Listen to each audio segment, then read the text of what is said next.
As a former Christian preacher who now critiques the Bible and Christianity, I have repeatedly noticed the same tactic used by Christian apologists whenever they respond to my videos.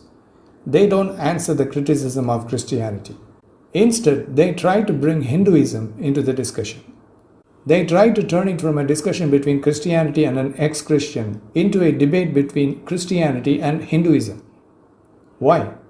Because it is much easier to attack Hinduism than to answer the objections raised by an ex-Christian preacher who knows Christianity from the inside. Let me show you a recent example. A Christian came to my channel and asked me, what age a woman to be married according to Hinduism? See his comment on the screen. Notice what he was doing. My videos are not about Hinduism. They are about the myths, contradictions, and historical problems in the Bible and about how Christian evangelists make false claims about both Christianity and other religions in their efforts to convert people. Yet, instead of responding to the criticism I raise, he immediately shifted the discussion to Hinduism. Why? Because this is a common tactic. If they can portray the critic as a Hindu or a Hindutva supporter, they no longer have to defend Christianity. In my case, they try to portray me as a Hindu and create the impression that my criticism of Christianity is driven by a Hindutva agenda rather than by the evidence I present. The discussion is no longer about whether Christian missionaries are making false claims. Instead, it becomes, what does Hinduism teach? What does your Hindu Vedas say? Why don't you expose the flaws in your own Hindu religion? But I don't represent Hinduism. I don't have any obligation to defend Hindu religion.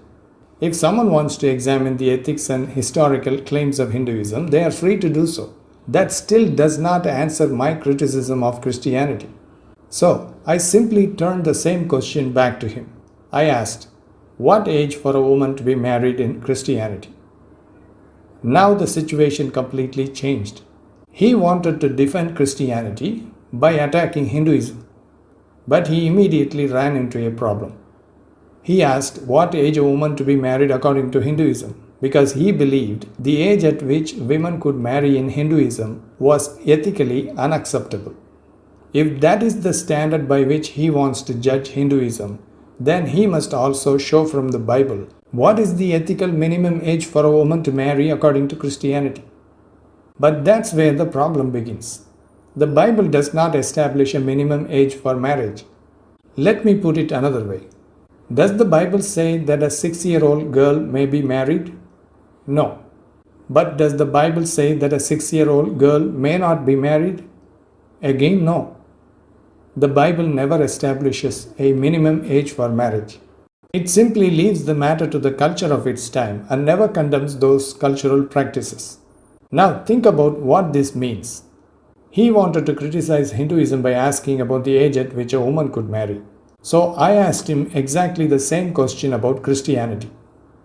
Realizing that he had put himself in a difficult position, he first tried to dodge my question by throwing insults at me. See his reply. He says, "Find the number, you gutless coward." But I didn't let him get away with it. I pressed him again. I asked him the same question.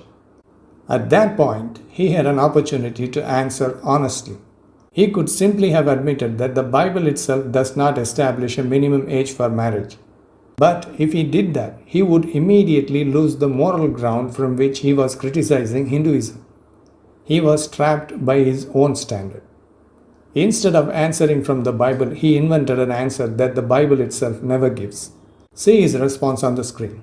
He says, "Never. Correct answer, become a nun and never get married."